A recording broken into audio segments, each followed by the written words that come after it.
Hello and welcome to the Super 70 podcast, episode 13, Mildred Pearce.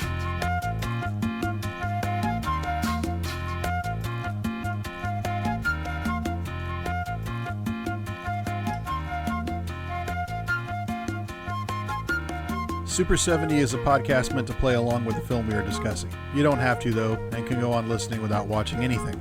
I would, however, recommend that you watch the film we are discussing before listening to the Super 70 podcast. You can find it on iTunes, Google Play, SoundCloud, and my website at www.thatdylandavis.com. I'm Dylan Davis. I will, of course, be using the Criterion Collection Blu-ray issued last year. Mildred Pearce is currently a miniseries on HBO, and this podcast will not pertain to that. We're going to do this a little differently since there seems to be a lot of delay in between the different versions of Mildred Pearce. So if you wait until you first see the Warner Brothers logo pop up and then press play now, this podcast should sync with the rest of the film. I remember being an impressionable youth once and listening to a lot of John Lennon and reading everything he wrote and listening to every interview he gave, and he said something somewhere once when he was defending writing this unbelievably offensive song called "Woman is the N-Word of the World." It was something Yoko said, and Lennon wrote a song about it. I won't go that far, but I do think that the history of the world is the history of the oppression of women. And Mildred Pearce is all about the oppression of women. I remember watching this for the first time about 15 years ago and just marveling at how fucked up the world was in 1945. The sexism was blatant because at the time it wasn't blatant. And what this film says about gender roles in America after the war is damning. And we're going to go through it scene by scene and see what it says. For some people, the opening of Mildred Pearce is very discombobulated. There are things going on, and for some people, going places, and you're not sure what is exactly happening, and you're meant to be discombobulated. You're meant to wonder what is going on. And the timing and the perspective changes. When you see Monty get shot, you don't even know who he is, and you won't see him again for another 40 minutes.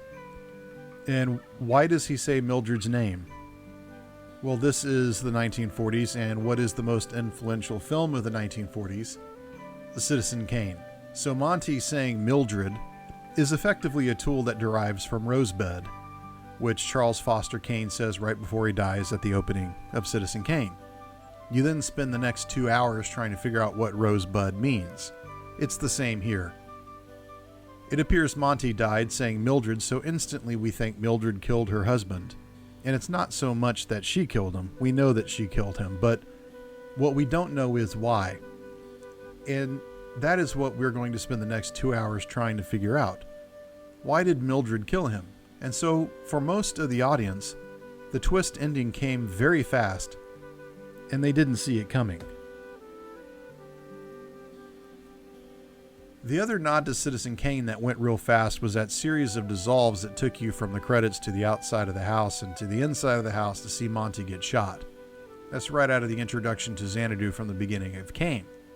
So you go through a series of establishing shots, all of them in a fog, the external of the beach house, then the external of a restaurant on a pier, and then again it's foggy. Why all the fog? To obscure your vision. You can't make out exactly what is going on, and this is our first indication that the story we are about to see is not going to be very clear. Not until the very end. This is the amazingly adept Joan Crawford.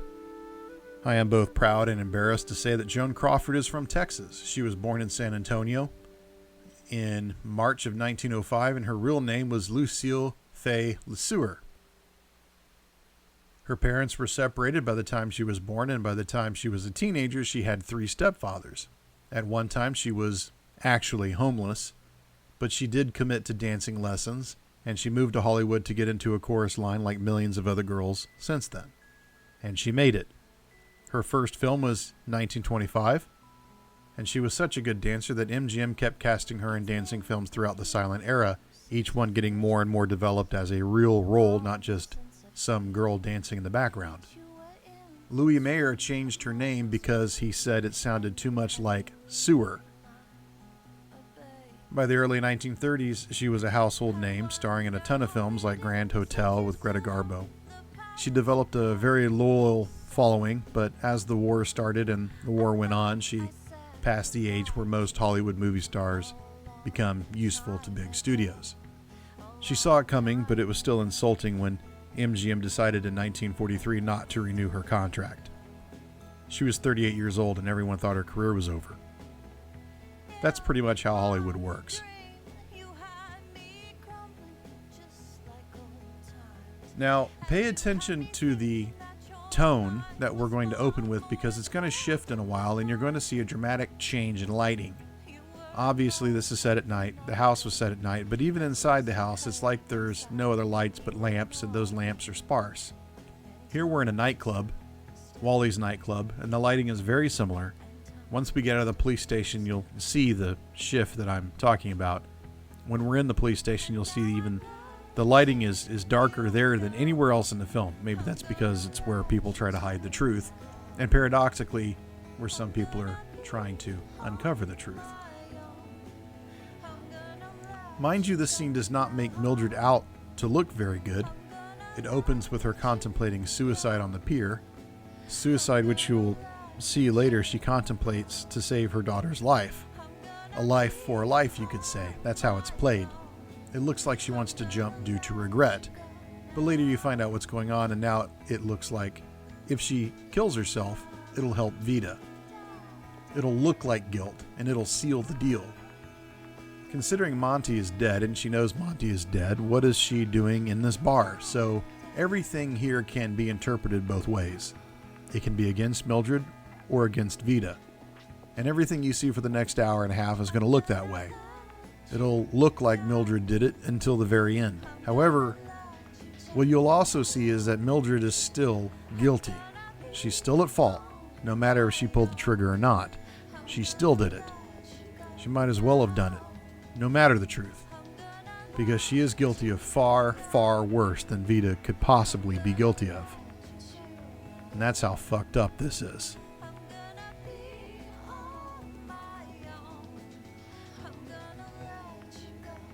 Retrospectively, it seems like a great blunder for MGM to let Crawford go. It's like looking back at the Red Sox trading Babe Ruth to the Yankees in terms of a future payout. Crawford was, at the time, probably one of the greatest working actors, and she had the ability to survive. She survived the transition from sound, she learned acting on the job, and practically everyone who knew her or worked with her said she knew everyone on set, she knew everyone's job, and she knew exactly how everything worked. She was a professional in every sense of the word. She took her notes, she hit her marks, she said her lines with her notes, and she delivered every single time. And she was worshipped by millions of women for being their connection to all of this melodrama. Watch this deft maneuver Mildred does with her drink. Curtiz doesn't bother cutting, he just lets it happen on the outside of the frame. A lesser director would cut away and center on the action in an unneeded emphasis, but not Curtiz. He's in his prime now. Look at this room, shadows everywhere, no light. Then in the next shot, you'll see light, and it's like she's running from it. She runs from the truth. This is Jack Carson, who is mostly forgotten about now, but who most people in the 1940s knew as a fairly distinguished character actor. According to IMDb, and we know IMDb is never wrong, he came to Hollywood in 1937 to work for RKO as an extra, then moved to Warner Brothers in 1941. He wasn't in anything you know until Mildred Pearce, and he wasn't in anything that you know after, but at the time, he was a very well-known working actor that most filmgoers would have recognized. He was married 4 times and divorced 3. Unfortunately, he died way too young. I think if he lived another 10 or 20 years, he would have seen amazing things out of him. I showed this film to my uncle, who was 73, and he recognized Jack Carson right away. and even remembered he had a TV show in the 50s. Look how dark this is. And it is right in line with Mildred's mink coat as far as the chiaroscuro lighting is concerned. All throughout this commentary, whether I mention him or not, I'm going to constantly refer to this amazing article in the film genre book titled Notes on Film Noir, which was written by director and screenwriter Paul Schrader in 1986. Schrader does a fantastic job defining what is film noir, and he very distinctly identifies the stylistics of film noir. For instance, everything is lit for night, even if it takes place during the day. There are, of course, some differences in Mildred Pearce, but as the film goes on, you'll see an increasing number of day settings lit for night. He also identifies oblique and vertical lines, and if you look at the beach house, they are everywhere, especially in Mildred's mink coat. The most common elements of film noir are going to be that it's dark. It's going to have these preferred vertical lines. You'll also see weird angles of shadows like trapezoids and triangles. And just look at these series of shots here. Look at the ceiling. Schrader says T-Men is the greatest example of this, but you'll also see it in most all film noirs. It's the height of the influence of German Expressionism, which hit Hollywood with the influence of German silent films in the 20s, films like The Cabinet of Dr. Caligari, and pretty much everything by Fritz Lang in the 1930s. You can't overstate this influence. Just look at this shot here and the one right after it. The flickering light puts a certain evil into everything that's going on here. The lines across the staircase in the background, letting you know that Wally is in deep at this point. Schrader also says the actors in the setting are often given equal lighting emphasis. This means the central character will be standing in the shadow, and this will create a hopeless mood when the environment and the lead actor are equated. You will also see this in Mildred Pearce. Just when Wally found Monty's body and declined to answer the phone, he was lit the same as the set around him. Schrader also says you will see compositional tension in film noirs opposed to physical action. Yes, you saw Monty get shot, but you didn't see what led up to it. And though Wally is running around here like a chicken with his head chopped off, there's nothing for him to do except run around. There's no one to shoot, no one to punch, etc. The scene moves around an actor rather than the actor control the scene. This shows how almost every subject in the film noir cannot control the narrative of the story. It's out of control. Think like Detour, 1944. So Monty dies, Wally runs, and even Vida, as you see, walks through one side of the set and off to another. Very few car chases, very few action-packed moments. Everything is dramatically paced, but there is very little follow-up to the tension. Schrader also notes, film noir has water everywhere. We're at a beach house after all, and you'll see all the evil that takes place in a film noir pretty much takes place at this beach house. Next, Schrader says you'll see a lot of romantic narration, and you'll need to pay attention to what they're narrating about. Mildred Pearce opens up with a murder, and what the hell are we watching? A story about her and Vida? Why? Why is Vida the focus and not Monty? It's Monty that winds up dead. That should put you onto something. Notice the ceilings in the shot here. That's another influence from Kane.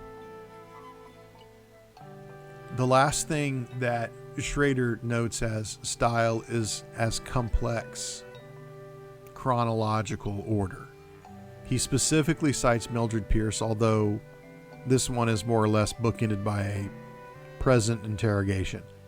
But this convoluted time sequence is supposed to confuse you and lead you to a notion at the same time. The how, Schrader says, is always more important than the what. That is key to understanding Mildred Pearce. It doesn't matter, really, that Monty dies. He doesn't die in the book, by the way, and we'll get to that later. But the what in Mildred Pearce is going to be more important than the why even. Because We find out why Monty is shot, but it really doesn't matter anymore. What matters is Mildred's relationship with Vida.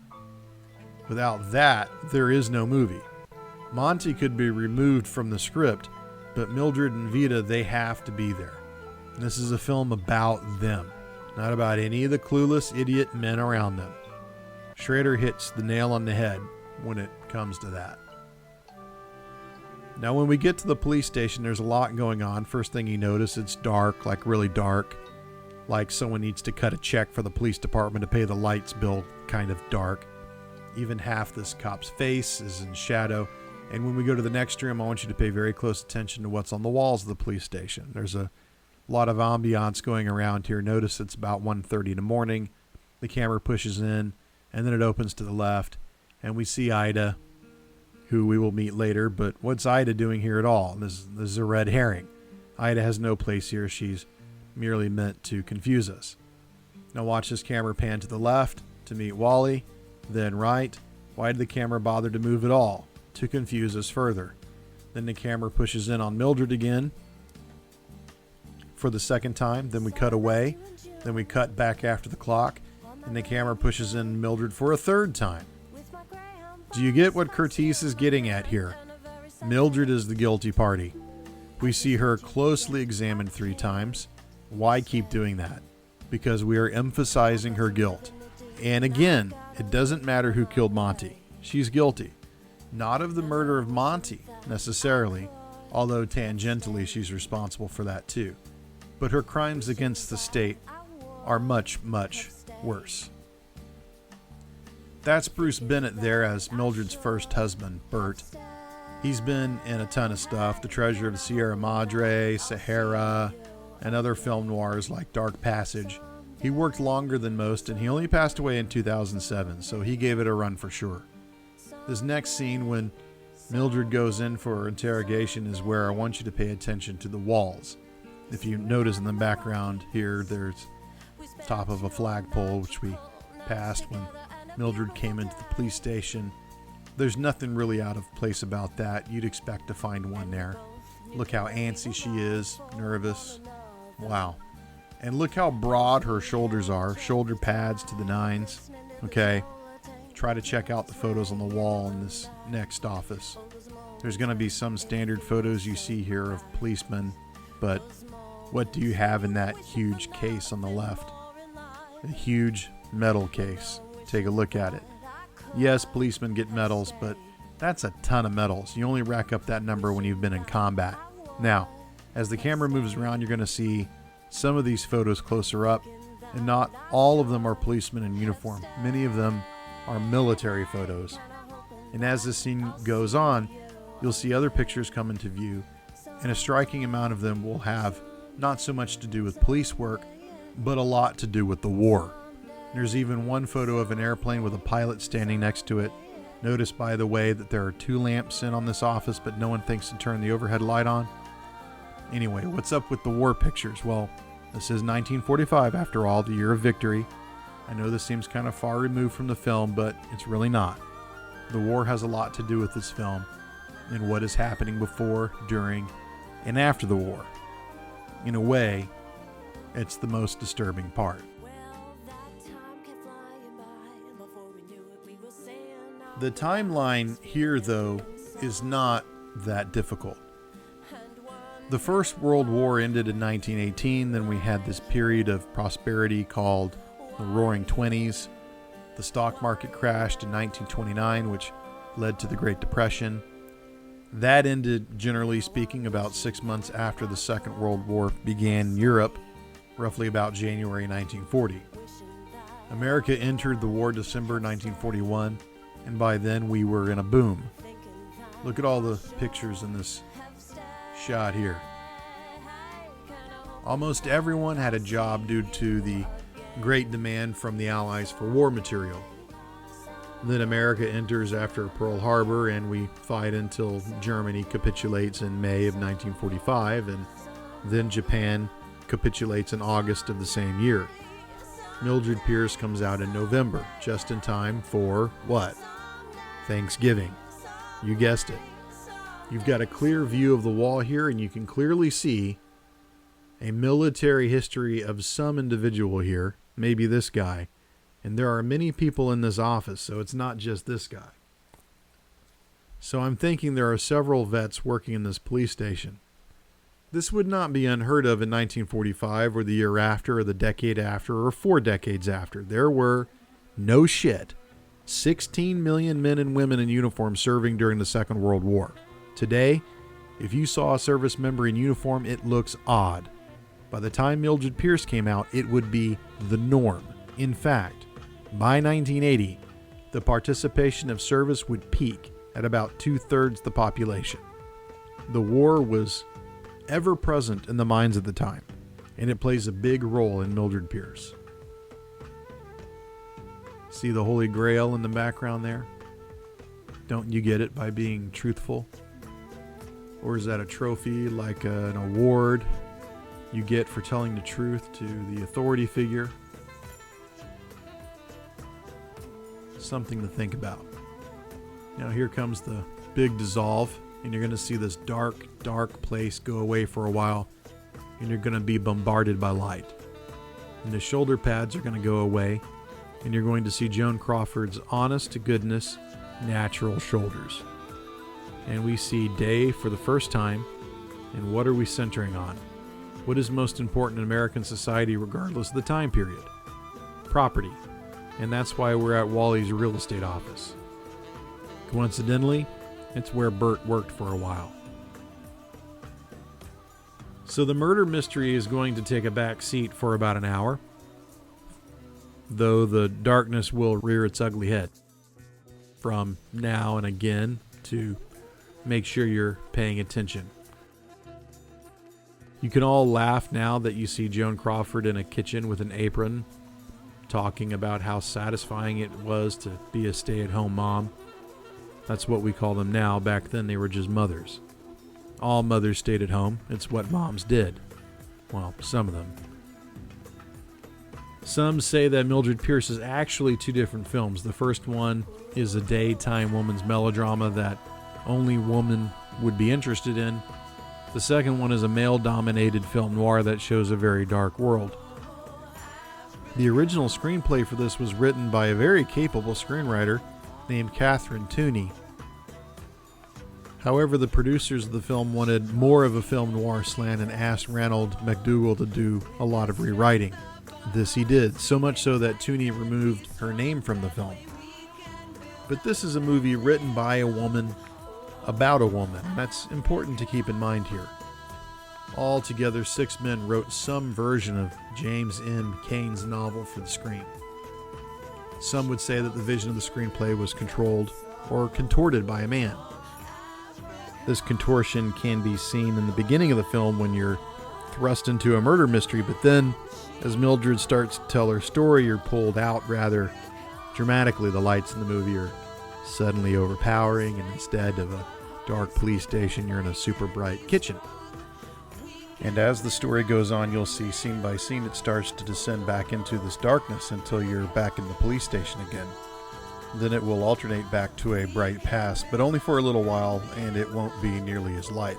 And of course the film will go slowly to a really dark tone, which it will stay in for the remainder of the film. This dichotomy of the film, the 2 films that we're watching, are not just shown in light tones, but they're also displayed in the script using the standards of the time. The story itself is not called Mildred Berrigan, the name of her second husband, but Mildred Pearce, the name of her first husband. And this indicates the film's judgment that she never should have gotten a divorce in the first place. Mommie Dearest here mixing batter to make a cake. Try to withhold your laughter.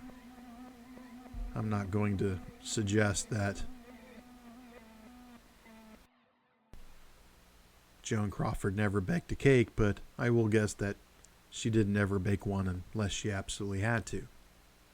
You know, like if she had a gun to her head or something. But this scene, like every scene in Mildred Pearce, and I wish every scene in this movie, this has a point. Mildred tells us that all she will do, right? She will do everything, anything for her kids. And by the end of the scene, she proves it by pushing her husband out of the house that he built and paid for. In the novel, Bert was a real estate agent who developed a neighborhood and built this house, a modest house, according to James Cain. And we could say that it might be enough for Mildred. She seems to have everything she wants except another oven to bake another pie to make more money so she can buy things for Veda so she can be loved, so she can go on living, so she can make more money so she can buy things for Veda. Mildred lives for others. She lives through others. She practically has no life for herself, and the minute she threatens to have a life for herself through Monty, what happens? Her daughter dies. So, scratch that. Back to living for others. Now, this seemed particularly cruel to me because in the novel, this scene takes place in about 1932, and if you follow the ages of the girls and backtrack from 1945 when the murder takes place, maybe this scene takes place here in 1939. I'm not trying to be semantic here. It just seems to me that Bert is out of work during the Great Depression when about a third of working men were out of work, and it wasn't actually that uncommon. So Mildred is being a bit more than obsessive about her daughters here. She's being a fucking bitch. You're in the way of the daughters, get out of my house, and we fall for it. We think Bert's an ass because he doesn't even want to tell his kids goodbye. Well, what kind of man is he? And he doesn't even fight with her about it. He just goes trotting off to Mrs. Bonhoeffer or Biederman or Bofo or whatever the fuck her name is, and we think, well, if our spouse said, I'm going to go hang out with this chick because she's more fun than you, the response would be go, and don't let the door hit you on the way out because this is 1945. That's not what the reaction people had. The reaction was that she has no proof that Bert is cheating. Bert is out of work like everybody else, and she just needs to lay the fuck off. It's like Walter White told his wife, I need you to climb down out of my asshole for just a little bit. My God, the entire deal with the car, I don't think the film emphasized this at all. Bert took the car in the book, and it was almost like a death sentence for Mildred. She had to go and find a job in California without a car, and it was almost impossible. LA had no subway back then, no public transit to speak of. It was a chapter about how she didn't have the car and she needed the car, and she had to con Bert into giving it to her by basically getting him drunk and stealing the keys. I'm not making this shit up. And if that was left in the movie, I mean, I don't think it was ever shot, but if it was left in the film, and everybody would be throwing popcorn at the screen and screaming, go home, you ungrateful bitch, and everything else under the sun.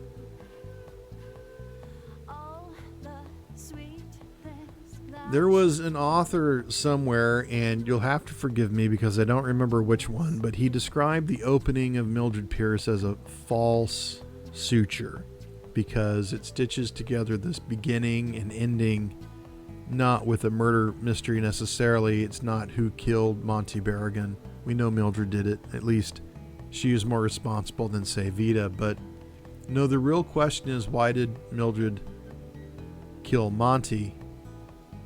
Even the poster for Mildred had Crawford holding the smoking gun and asking, don't tell what she did. So the entire marketing campaign was predicated on the idea that Mildred was guilty of murder. And why? Because of the social implications of how she was mothering her kids. You've heard how the sins of the father will be reflected upon the son. Well, in this case, the sins of the mother will reflect upon the daughter. Vita, in her new dress. Wicked. If you saw Kay carry that box across the room, she's unpacking this dress. And what is the dress? It's a product. And if you think about it, Vita and Kay are treated not as children, but as products. And parenthood is a kind of substitute for having a job. And the child is seen as a widget created by a mother, much like that dress is created by someone in a factory. And Vita hates the dress, and Mildred overhears this, and she's hurt. And now my mother or my wife would tear me a new asshole as a child or as a husband who spoke to them like that, but not Mildred. She's extremely submissive. And what does that do to Vita? It makes her extremely dominant. And it's about to get worse. The family pictures are supposed to show you the happy Pearce household. For some reason, Mildred's not happy with the Pearce household. She indicates this when she grabs the gun. Where is the gun? Not in a dresser with her clothes. That's too womanly. It's in a desk. Probably Bert. It's a man's desk, obviously. And while Wally walks in and commits one shameless faux pas after another, I'll tell you about this study done in 1943 on maternal overprotection, and it talked about the power-hungry mother that made maternity into a disease.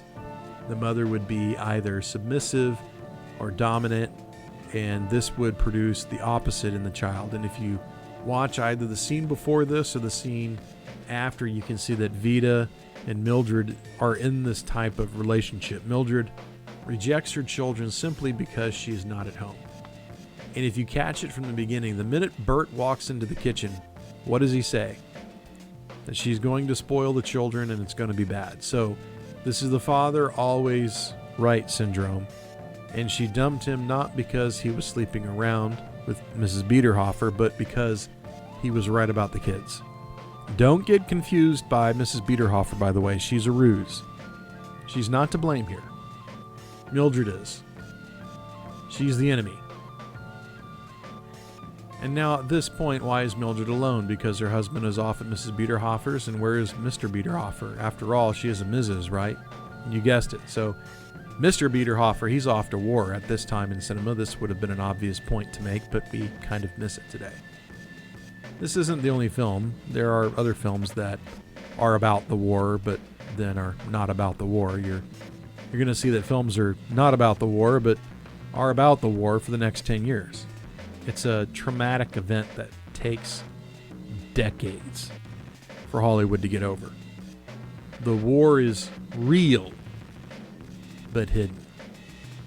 And it explains why the men who are here, the ineffectual Bert, the effeminate Monty, and the unscrupulous lowlife realtor Wally, are pretty much the only men around, if you can call them men. All the good men are gone or dead. And that's the reality of the situation. Can you imagine if a man came on this strong to a woman today? He'd be on Twitter and the cops would be called and he'd be taken away for sexual assault, and it wouldn't be wrong. Crawford is absolutely stunning here, and the insinuation is that she's nude under that robe. If you watch Wally's eyes, he's constantly looking her up and down like a piece of meat. And finally, he's handed his hat. Not a felt fedora hat, that's for a gentleman. No, it's a straw hat. It's for bachelors who like to party. Look how he's just feeling her up, and she's acting like she's used to it. It's kind of sick. If you want to see another movie with different mother-daughter dynamics, really different ones than what we're about to get into, then you should see Since You Went Away, 1944. It's not nearly as fucked up as Mildred Pearce. It still handles these war issues, the absence of paternal authority, for example, and what do you do when your man is not around? Well, you survive, like Mildred does. She and Ida, who you'll meet later, will effectively be forced to become successful. So there's tons of shit here. I can't even fathom the scene. First, Kay cried herself to sleep because she misses her father, but not Vita. She's reading fashion magazines. So second, she heard everything that was going on downstairs with Wally. She heard Wally try to get into her mother's pants, and she really, if you look at it, she really didn't care. She actually wanted her mother to submit to Wally, because if she did, then the Pearces would have hitched their train to a successful real estate agent, and that would be ultimately mean what? They would get to move out of this dump of a house that Bert built. So you see, Vita is not a fan of her father at all, not really.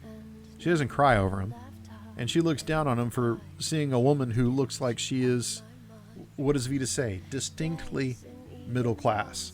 This family is broke, and Vita calls Mrs. Biederhofer middle class. And this is the first time that we get a hint that something fucked up is going on. Vita puts her head on her mother's breast, and Mildred gets all mushy and promises all these materialistic things to her daughter. Then she pats her daughter on the butt, and that's not too out of whack, but it's the combination of these things. And watch Mildred effectively put the move on Vita here, and watch Vita's reaction. And Look how broken-hearted Mildred is, and now look for Vita's face as revealed in the light. She's happy. Why? Because she's just rejected her mother. Why would that bring her happiness? Because her rejection is her exercise of power. What power does she have over her mother? The power of love? Certainly. What kind of love? That's the question. Here's another trick that's pulled right out of Citizen Kane, this montage that packs up several days' worth of experiences into about a minute and enables the story to move on without adding too much screen time. We get to the point. Why do people want experience? What are they really saying? This whole montage, it points to the present in the novel, which was that Mildred's working class background was a source of embarrassment. We'll get a little of it later when Vita finds the uniform, but as you watch this, notice that she's embarrassed to even go look for a job. It's a genuine stigma. And this is at a time in which a lot of Americans, I'd say most Americans, were in Mildred's shoes. And while they would recognize her bravery and what she was doing, in the same breath, they would kind of say, yeah, but so what? Everybody had to go out and find a job. It wasn't that uncommon to not find a job. Lots of people didn't find a job. Like a third of the fucking country was looking for a job. 30 million people. So why can we see what she is doing is admirable? We also can see it and say, so what?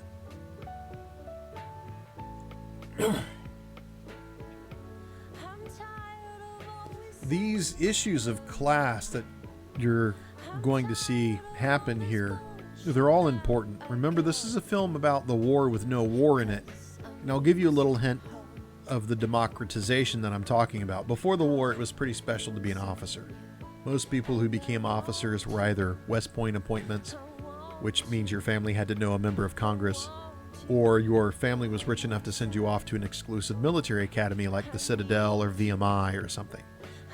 The war changed that. You had 100 men in a company of 3 platoons. Ideally, you would need 3 lieutenants, 1 for each platoon, and you need a captain to oversee them. In some companies, you'd have a staff officer or an intelligence officer, logistics officer, someone like that. So that means you're going to have 5 officers in 100 men. There were battalions that had, say, 9 companies. So that's almost 1,000 people and 40 officers. So you see how rare officers are. In the war, they ran out of officers fast because the lower officers are in fighting with the enlisted men. So the first thing they started doing was taking anyone with a college degree and making them an officer. And that wasn't enough. So then they started lining the men up and counting them 1 through 10. And the 10th guy, whoever he was, he'd be thrown into officer candidate school. The washout rate was high. So out of 10, maybe you'd get 3 or 4 officers through school in addition to the ones that graduated. And this is a huge factor in American society. If you watch the film The Best Years of Our Lives, you'll see the poorest man in a group of friends is the officer, and the richest guy is a buck sergeant.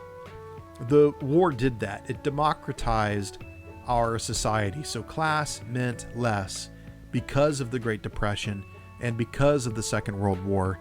What was class if you were dead? So thinking you were better than someone else has always been around, but thinking you were not as good as someone else, that was around too.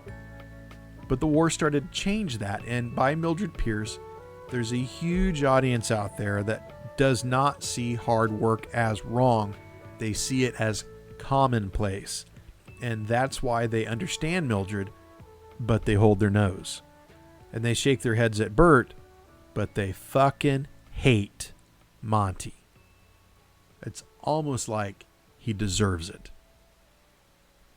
Now, there's a lot to unpack in this scene, so let's take it one at a time. First, we just saw Butterfly McQueen. Here she is again, who is a fabulous actress, and that's going to bring up the racism in Mildred Pearce, which we'll have to get to later. And secondly, Crawford's wardrobe and the scenes leading up to this, and they're all by Adrian. And once again, we're going to have to pause for a bit and get on that and come back to it later. And third, we're going to have our second taste of Vita and our first real confrontation between Mildred and Vita, and it's not going to get better from there. So, Back to Butterfly McQueen playing Lotta, a maid, and it should say something that Mildred is completely broke, but she can afford to hire a maid to look after her kids while she goes out to get a job. And notice that what she's wearing is Mildred's waitress uniform, and Mildred discovers that Vita has been through her things and gave Lotta the dress for a specific purpose, to embarrass her mother. So before, Vita made her mother feel bad because she didn't like the dress her mother bought her, and now she uses a dress her mother wears to make money to shame her for working for a living. That's going to lead us right into the costume design, which I mentioned earlier, and we'll circle back around on that.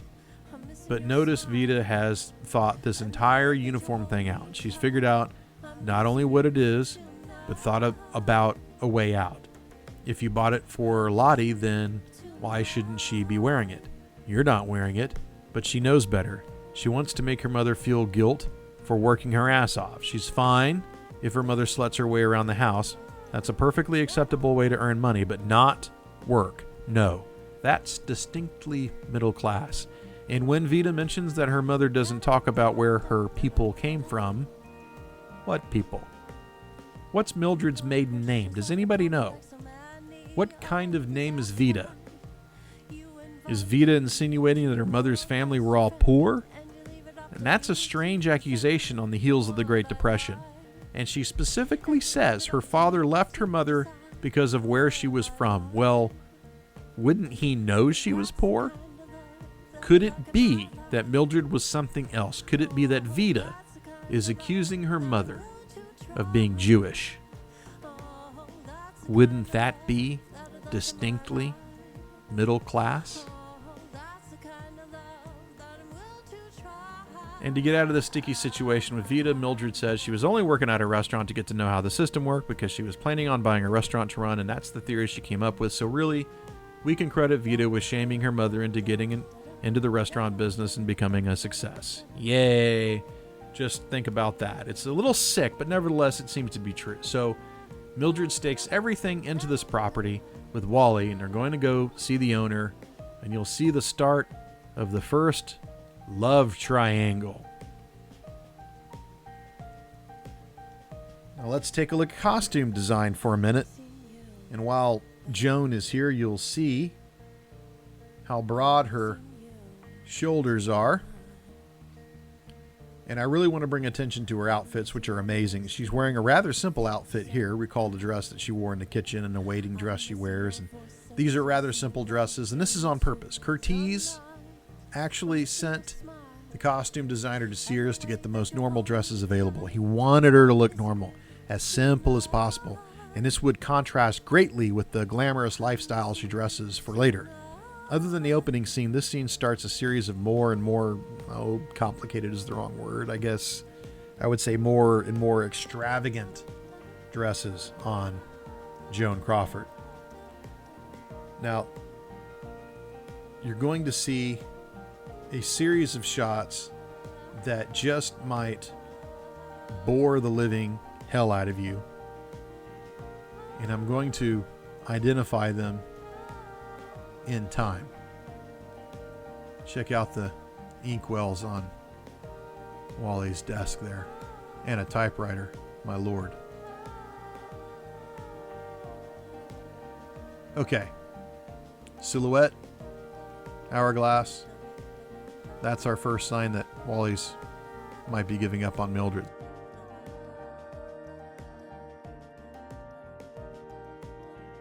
We have a shot of the car coming to the house, and then you're going to see Wally help Mildred out of the car and up to the house. And then in the next shot, you're going to see them enter the house to meet Monty. Are you bored yet? Crossfade into an interior hallway, and Monty in the next shot is going to come out of a study when he's notified by a servant. Are you asleep? I mention all of this because it's rather extraneous. I'm not sure why Hollywood felt compelled to put all of these shots together when they could have just cut straight to a meeting with Monty and Wally and Mildred. These are establishing shots, of course, which are needed. Everyone needs them. But they don't need to be this complex or long in duration, but nevertheless, they are common in this era. The key motivator here was to show you that this is the house from the opening of the movie. You don't really need to get away from scenes from this era until the 1970s, when New Hollywood comes into town and they start being master editors. A lot of Rock Hudson movies in the 50s, you know, they just show him walking around through houses and across streets and shit. And I honestly think it's because they wanted the ladies to see him on screen for as much as possible. Now in the background here, above Wally's shoulder, you'll see a reflection of water cast across the fireplace. And it's very prevalent because you're meant to recognize it. It's up on the left now. And this is the same set from the beginning of the movie when Monty gets shot. So you're meant to recognize Monty and meant to recognize this place as the scene of the crime. Now going back to establishing shots, the one that led up to the house, which is really the only one in the film, all the others are quick cuts to introduce the cast. So I think Curtiz did that to build momentum, to reveal Monty. The only problem with that is you still have no idea who you're about to meet, so it doesn't build any intense feeling before Monty's reveal. So take a look at the girl with the dragon tattoo, the Swedish version, and watch how they reveal Noomi Rapace as Lisbeth Salander. Then watch the American version that David Fincher directed with Rooney Mara. Now, Rapace is cut to, and she's just standing there in the middle of this room, and you're supposed to be shocked by her appearance, and I get it. I am, even though I read the book first. That's fine. But Fincher has this whole sequence of long establishing shots to get there, to reveal Salander, so that when you see Mara for the first time, there's a lot of anticipation of the reveal of the character. And that's what I think Curtiz was going for there, but I don't think that he quite turned it off. Now, take a moment here to appreciate Joan Crawford's smile, which is past now, but not here, but the shot before. Obviously, that's back projection, but it does look like the Pacific Coast Highway. And this is where Wally tells Mildred that she's going to have to get a divorce, and to her credit, she doesn't agree to it right away. But in the very next scene, when she makes up her mind, is when Bert slams her over Vita and says Vita will always kick her around. She immediately gets hostile and says, hey, no ifs, ands, or buts. She wants the divorce. So until then, she was soft on the idea, really. But the minute Vita comes up, well, then it's all out war. It gets pretty nasty really quick when they start throwing lovers into the fight. And this is the only time when we see that Bert is more than likely really sleeping with Mrs. Biederhofer, because he doesn't deny it. It's a very subtle hint here that Kay is sick. That's going to play in big later. Little does Mildred know that in 3 days, her daughter is going to be dead. There is also another subtle hint that Vita is of dating age when she starts talking about boys. So although we know there's a love triangle going on, we're confused about who's in the triangle. When it opens, we see Monty, and then Mildred basically confesses to his murder, and this is a story named Mildred Pearce. So the temptation is to believe that Monty and Mildred are in this love triangle, and then things start to get weird as the story goes on. First, you think the third person in the triangle is Bert, but Mildred kicks his ass out. So when he pops up in a couple of more times, he's basically persona non grata. Then there's Wally constantly trying to get into Mildred's pants, which we see in the opening and then in her house, but now it just looks like Wally's given up in the car ride from Monty's house. So that's a bit strange, but throw money Wally's way and he'll forget about pussy easy.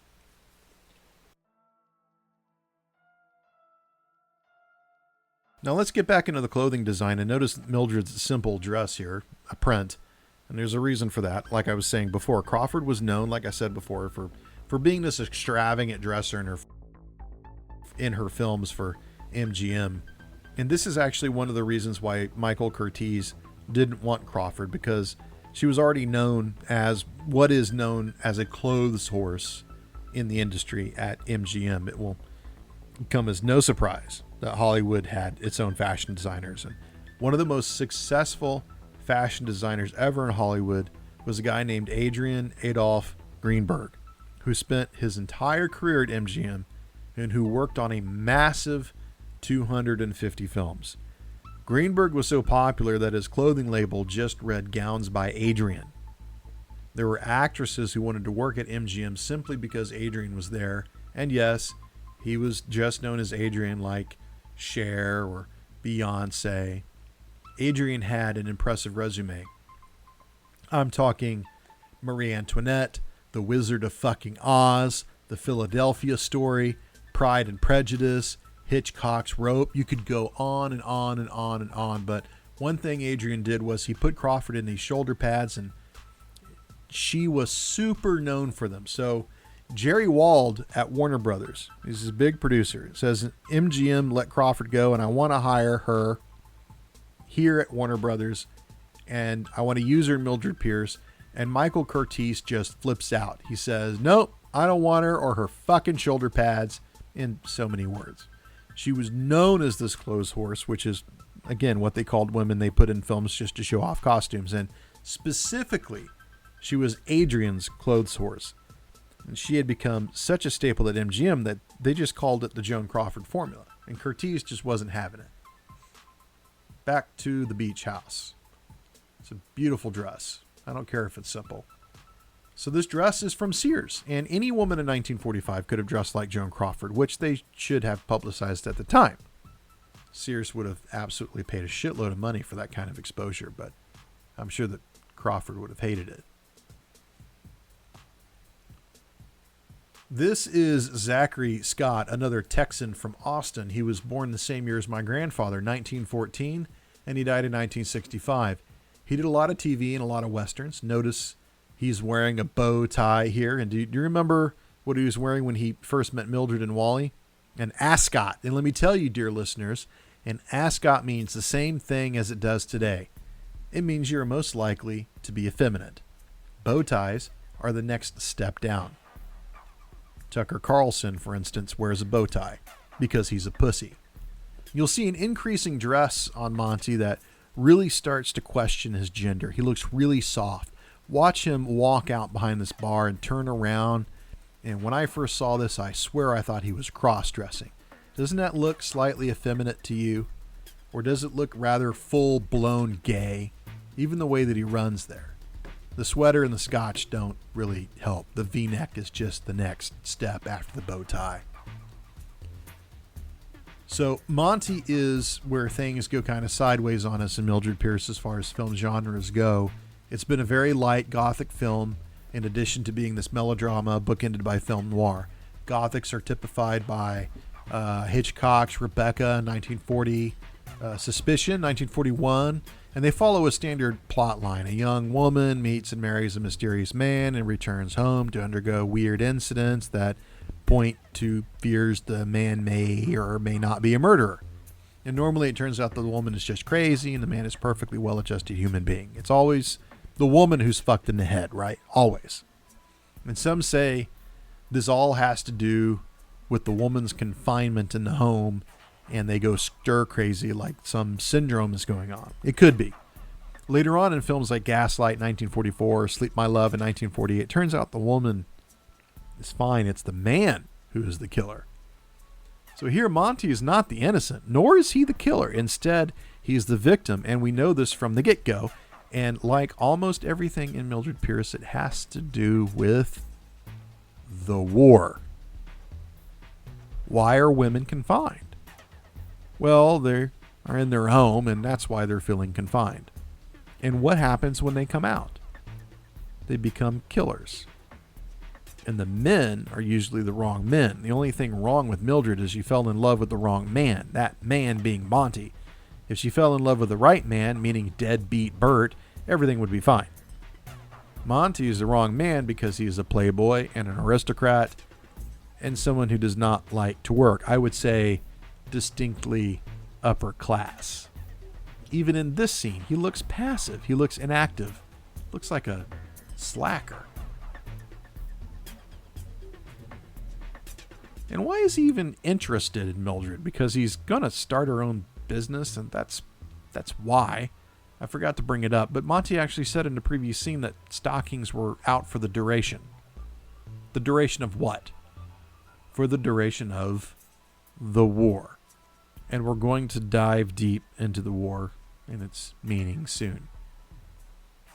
Now this is where the story takes a very dark tone for the first time in the flashback. Look how this is lit here. And we know it's night, but Jesus, aren't there lights anywhere? And they're going to go inside, and it's like it's going to get worse. And it doesn't look like there's anything other than a couple of lamps and a fireplace. So the tone immediately shifts. The minute she made that kiss previously, right, it all goes downhill, and we wonder why. Well, there's several reasons other than, well, it's in the book. First, Mildred has to be punished for cheating on her husband with another man, and that's how it happens. Remember, she's not divorced from Bert yet, so only does that when Bert mentions Vida and she wants complete control. Secondly, if Kay were to stay, it would dilute the story or the bond between Mildred and Vida, and we have to focus on that if we're going to solve this murder. The third reason that we're going to get rough here, okay, it's to inject the first line of sympathy into Mildred's character. Everything about Mildred was designed, and I mean down to the clothes she wore and the lines she spoke. It was all designed to appeal to Crawford's working class female fans. Warner Brothers knew exactly what they were doing. They wanted those fans. There's nothing equivalent today except maybe the X-Files movie, when they knew that 20 million people were going to go see an X-Files film because the TV show had such a huge following. Too bad it wasn't any good. But Crawford's devotion to her fan base was legendary.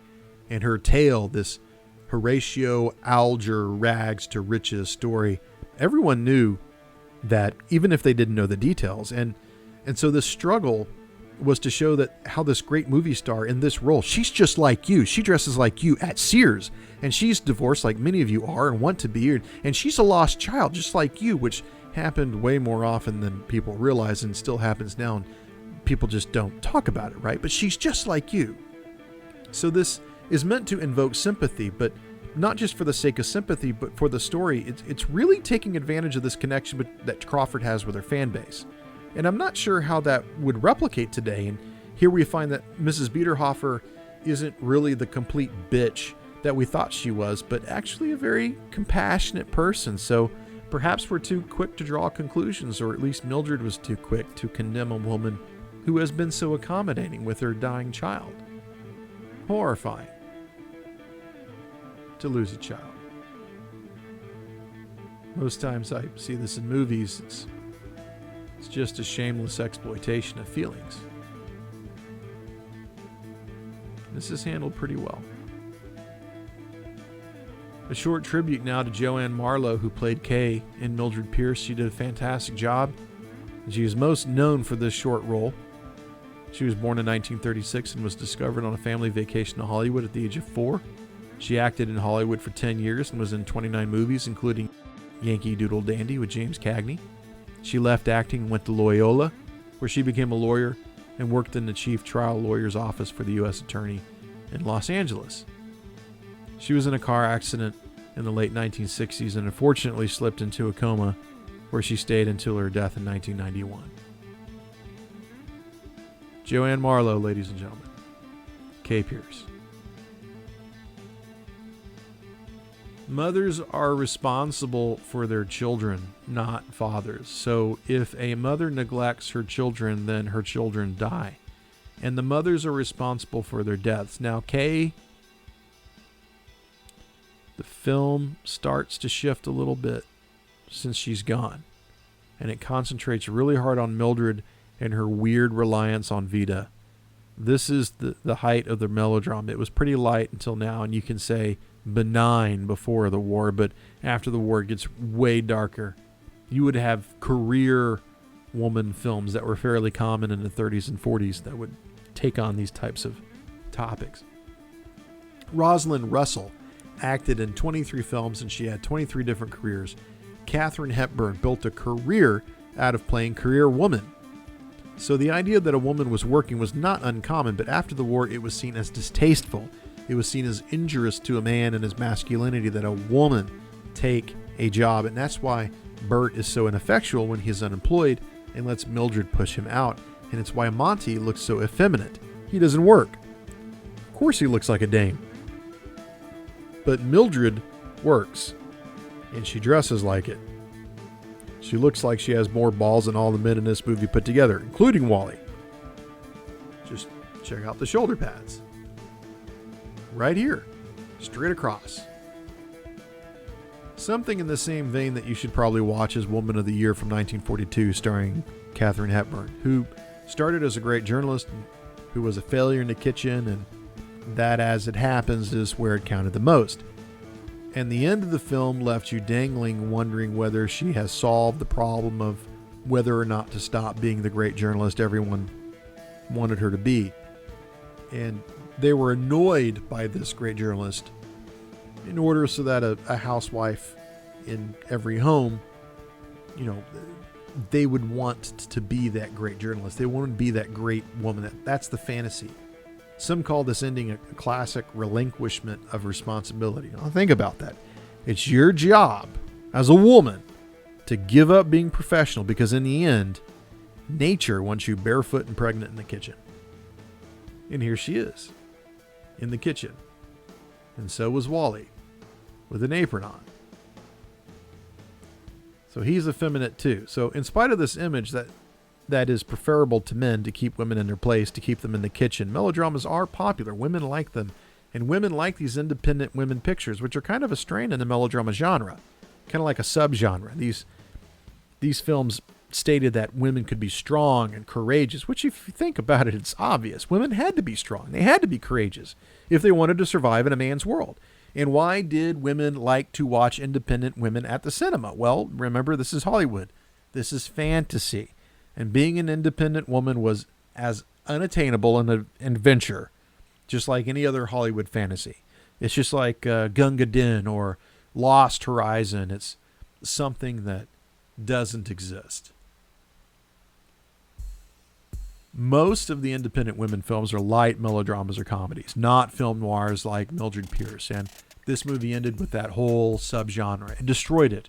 And it really tried to do something that couldn't be done. Not permanently. It tried to create a career wife and mother.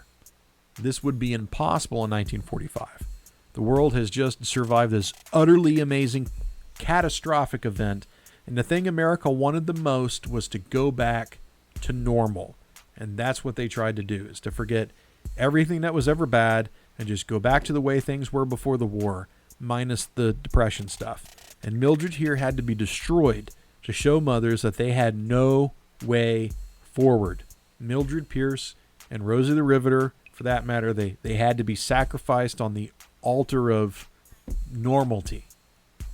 Where was her place? In the home. Only whores worked out of the house. And going back to Hepburn, if I may, she played a lawyer, a reporter, an athlete, a pilot, God knows what else. She depicted unusual women, and that's why she was cast for those roles, and that's why women flocked to see her in those roles. She was unusual because she was a career woman. I took a tour at Paramount Studios last year with a friend of mine in California, and on the tour they showed us this little park in the center of the Paramount office buildings, and in this park, just across from where Alfred Hitchcock worked, was Desilu Pictures' home of Star Trek. And the woman who produced that series, who called the shots, it wasn't Gene Roddenberry, it was Lucy Arnaz. And Paramount was so worried about bad publicity because she was a working mother, and oh my God, what about those kids? How dare she use a nanny or a daycare like millions of us use today? They actually staged a photo shoot there in that park as if that park were her front yard. And the offices you saw in the background, that stood in for her house. And all of this was to calm a public in the 50s and 60s that might condemn her for being more than she wanted to be, or rather, she was being more than most of them wanted her to be, right? She was bringing in the bacon, way more bacon than her husband was.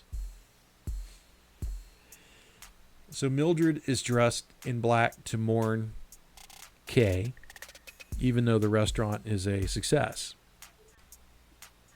That's Eve Arden as Ida. Amazing. She was born in 1908, Ziegfeld Follies girl, came to Hollywood, hit it big, had her own TV show in the 50s called The Eve Arden Show, and you might remember her as the principal in Grease. Unfortunately, she passed away in 1990. You're going to see the triangle come up again, and it's going to further confuse things because there's going to be 4 of them in one shot, so one doesn't belong. What's Wally doing here if he's been given the boot? And what's Vita doing here at all? Why is Mildred smiling, and why is Monty frowning? The independent woman.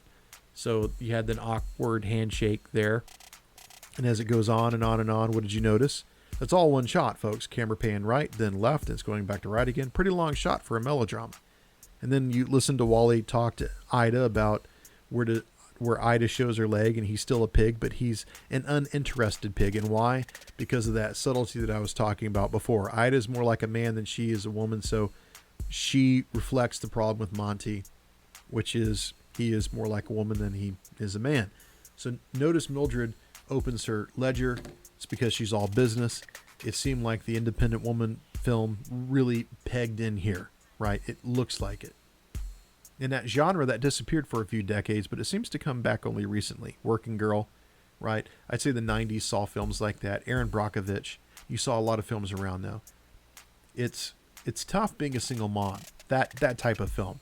And the different types of roles that you used to have, the ones like Barbara Stanwyck and Claire Trevor did, and Ida Lupino, the ones that she used to portray. I think all those disappeared. And now you have an attempt to get those back for sure, but there's an attempt to create more roles for women, meaningful roles like Lady Bird last year, for example. And we all hope that they have a future. Roles like Ellen Page had in Juno, which was fantastic.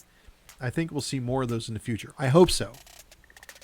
I hope Captain Marvel isn't the end for the Marvel Universe to cash in on female superheroes. Now, ultimately, the reason these good roles disappeared is because women have basically consented. They still go to films and they watch films, and many of them are very passive, and it's not a huge issue for them. They'll watch 11 guys pull a heist because it's entertaining. It's unrealistic, but it's entertaining. And when you're a woman and your life is a struggle, and for some women, your life is Ms. 45, if you've seen that amazing film. Sometimes your life is more than a struggle. Sometimes it's a constant hassle of dickheads bothering you. Women knew that melodramas were extreme and unlikely, but they also knew that the suffering that happened in a melodrama was universal female experience. So they either wanted you to see it, to sympathize with it, or they wanted to see something fantastic. You went to see Sandra Bullock get away with a crime because you'd like to have a few million too.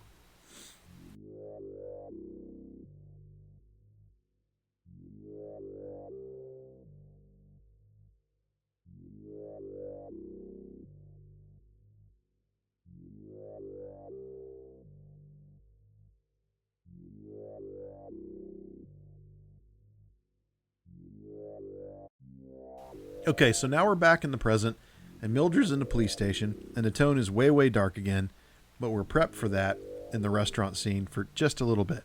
It lightened up. The noir element here is meant to get us back on track to control the narrative, so to speak. So you can see how there are really two films here, a very split structure between this very masculine film noir that's going on and the lighter melodrama that's going to get darker in tone as we progress. I've already said that. The narrative tone as well as lighting tone as the film goes on. And here's where Mildred confesses. She says, okay, I did it. I killed Monty.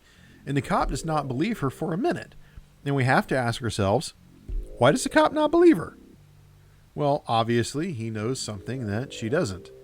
And we should be used to this split structure for now. Hollywood likes to split things. Their whole existence is split, even though it's a fantasy machine, the fantasy apparatus, I like to call it, because I read that somewhere about Vietnam cinema. It likes to categorize everything that it sells. It likes to label everything because it's easier to sell something that you can easily categorize. If you can pigeonhole it, then the message becomes clearer for sure. And Hollywood ultimately separates what they sell between two types, fantasy movies and realistic movies. And fantasy movies are science fiction, horror, westerns, crime dramas, catastrophes, spectaculars. Even historical dramas are ultimately fantasies. And realist movies are melodramas and documentaries and a lot of those. So guess which one Hollywood prefers to make. A lot has been written about this shift that Crawford made from MGM to Warner Brothers, which it was a brilliant move on her part. She needed Mildred Pearce just as much as the film needed her, but there was a problem. The director, Michael Curtiz, he didn't want Joan Crawford. Curtiz was a world famous director at this point. This was the guy who directed Casablanca, mind you. He was it as far as Hollywood was concerned. He was absolutely hysterical about it. And word on the street is Curtiz demanded that Crawford do a screen test for this role, which was an insult, an absolute insult. Everyone in town knew that Joan Crawford could act. And who knew what the last film she had done a screen test for? It had probably been 10 years since her last screen test, for all we know. But he demanded the screen test because he thought she was such a diva that she would say no. She'd say, forget it. And then Curtiz could get whoever he wanted for the role. Ingrid Bergman or someone like that probably. But Crawford did do the screen test. And she blew everyone away, including Michael Curtiz, who then very begrudgingly decided that she was right for the part. Crawford saw her future all over this film. She knew what it was, and she knew what it could do for her, and she needed it badly. She was in free fall, and Mildred Pearce saved her career. And from now to the end of time, when you see anything about Joan Crawford anywhere in print, the film that everyone points to as the Joan Crawford film to cite is this film, Mildred Pearce. She's that good.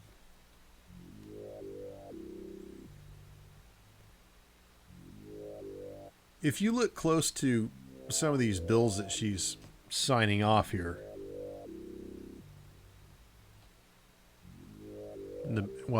you should be at 110. It happened about 109. There's one for the Esquire haberdashery, and you'll notice three things. First, a dozen monogram shirts in 1944 cost $215, which is quite a deal now. Second, the date is listed as 1944, and Monty's address in Pasadena is on Normandy Road. Now, this is a real road. I looked it up, but the address does not exist. But this is, to this day, a very nice neighborhood, and you have to ask, 1944, Normandy, is this a D-Day reference? It seems too easy to pass up. And the third thing is the motto of the business actually says, again, Esquire Haberdashery, the motto is Outfitters for the Sterner Sex. And the idea that Monty is the sterner sex is a fucking joke. It's a joke now, and it would have been a joke then. Now, this outfit is the quintessential 40s Crawford shoulder pad outfit, and she looks like $1 million, and she looks like a man. And this is the look that first Curtiz did not want her to take, and all I can say is it looks like he very succinctly figured out what her evolution during the film would be. Look at it. She looks like a businesswoman, and there were no businesswomen back then. Curtiz was probably one of the most successful directors in Hollywood history, and he knew what he was doing when he put her in this outfit. He was a native of Hungary, but he worked in Germany and Austria until he came to Hollywood in 1925 in this wave of German immigrants that included Fritz Lang and dozens of others. As a director, he pumped out sometimes 7 movies a year, and by 1940, he hit gold numerous times with Captain Blood, The Adventures of Robin Hood, Yankee Doodle Dandy, the ground-shattering Casablanca, the film that more people saw in the 1940s than any other movie, This Is the Army, starring Ronald Reagan. After Mildred Pearce, his filmography just gets as absurd, right? Flamingo Road, White Christmas, We're No Angels, The Comancheros, among others. He was an actor, a writer, a producer, and he worked as a costume designer and a second unit director and an AD. But Curtiz was basically a director. He was known as a director, and he more than knew his way around a studio. He could work in a studio with his eyes closed. Now, do you guys remember the Bechdel test? Since we have Mildred and Vita in one scene here from the last podcast, the Bechdel test, let's try it here. It's something we should do from every movie here on out, okay? Is there more than one woman in this movie? Check. Do they talk to each other? Check. Do they talk to each other about anything other than a man? Well, technically, yes. They talk about business. They talk about illness. They talk a lot about money. So it looks like it passes. Now look how Vita looks more like a woman than ever before, even more than her mother. And Monty is still in his fucking bow tie. And see, at the beginning of the shot, Ida and Mildred are on the same side of the frame, and the lamp was dividing the room. And it's like the workers are separate from the loafers. And when I say that Mildred looks like a man, I'm not trying to be an ass. I'm trying to outline the reverse directions that she and Monty are going in. She looks strange for a mother of two in 1945. It really stands out. She doesn't look normal. At the time, she would have looked really out of place. Even then, some would use the word queer, and that leads to a subtext that's going to come up really soon. Like, now. This is 1945, folks, and I hate to keep bringing that up, but it's a fact that you can't get away from. This film holds a fear, a deep fear about the post-war world. To pin it down is hard, but it's a lot of sexual economics. Women who choose careers over motherhood absolutely risked being called a lesbian. And why is this? Women in 1945 who worked, took a job from a man. A woman who was not at home, was not there for her kids, or didn't have kids at all. And this was downright subversive at a very, very crucial time in our nation's history. Women who chose to do this threatened our nation's security by making it vulnerable to communist subversion. And this had all kinds of consequences because the war was so traumatic. The nation craved normality in the post-war era like nothing else. They wanted to go back to the way everything was before the war. And that really crushed a lot of alternative lifestyles that before the war were taboo, but generally didn't matter. So gays were really put into the closet after the war, locked in there. And if you were gay, you were a target for blackmail. So that meant no one wanted gays serving in government. No one wanted them to have any government clearances because they could be blackmailed. So this meant no gays were allowed in government service. No gays were allowed to work for government contractors. And obviously no gays were allowed in the military. And that spread across all of society. Nobody wanted a gay working for their business. And if you weren't making new families and buying shit, then you were subversive. And everyone labeled a homosexual, whether they were or not, they were labeled as subversive. And this goes into the fear, the outright fear among heterosexuals that homosexuals were passing for straight, that they were indistinguishable, invisible, like Monty, like Mildred. You couldn't tell them apart. And rather than come to the obvious conclusion, which is, well, if you can't tell people apart, then they must be the same, they came to the strange jump in reasoning, which is, they're just like communists because we can't tell them apart either. So in this way, Mildred is being very subversive by the way she dresses. She's dressing like a man. She's working like a man. And if it looks like a duck and it talks like a duck, and then what is it? That's what the undertone here is with the shoulder pads. Now, Veda just got a car, and that's a huge issue in the novel. Like I said before, Mildred had to basically steal Bert's car in order to search for a job. And this is LA, not New York after all. And this was a huge subplot. And after a few chapters later, when Mildred has hit it big, she buys Vita a car, and it's this big, huge deal. And Mildred had to steal her husband's car to find a job, like I said before. And she worked so hard that in a few short years, she's not only able to buy her own car, but she's able to buy Vita a car. And huge, folks. This goes into the politics of the automobile. What is the car in American life and all of that? There was a huge boom with the Model T, but the real age of the automobile in the 1950s, right? Which is almost here. Not here in the present day, but during Mildred Pearce. But the war was the turning point. No cars were made in Detroit or anywhere else for that matter between 1941 and 1945. All the plants had been converted to make war materials, tanks, airplanes. They didn't even make tractors. They just made tanks. So to get a new car, man, in 1945, you're talking insanity. My grandfather told me about the time he worked in Galveston on the docks, and this would have been the winter of 1945. And he just got back from Europe just not even a month earlier. And he said this guy drove onto the dock in his new Hudson or a Studebaker. I forget what it was. And the longshoremen there were just aghast. And one of them said, I remember my grandfather said this. One of the longshoremen said if he had a car like that, he thought he was dead and gone to heaven. That's outrageous. That's how outrageous it was to have a new car in 1945. And Vita can barely drive one. And she has one. She's 16. She has a car. This is crazy talk in 1945. In the previous scene, Ida had the shoulder pads on there too, but never Vita. No shoulder pads for her. Too feminine. That old accountant dude, look at his shoulders, round, but a bow tie, so he's submissive too. And why is that? Because he works for a woman. That's why. And see how he's afraid of Ida. And check out this, the lady as she approaches the camera, the shoulder pads. Why? Is this the style? No, it's because in this scene, she's all business. And there's a few shots of Crawford's hair from behind. And I have to say that it's very impressive what the hairstylist did for her. She looks like $1 million in every scene, largely because of her hair. And notice that she has this rudimentary tie on. And if you see the tone of this shot, where it was light outside, now it's getting darker. And while we're waiting for Vita to extort money out of this poor woman. Let's look at some contemporary reviews. And if you read those, the ones in 1945, you'll see two trends emerge. The first is that Mildred is responsible for her daughter's actions. Now, I find this very interesting because when I saw this film for the first time, which I guess was around 2005 or 2004, I did not think that. I saw Vita as a 17 or 18-year-old completely responsible for her own actions. I never thought for a moment that Mildred was conditioning her child as a murderer because she was so sweet on her. And I definitely didn't see this incest angle.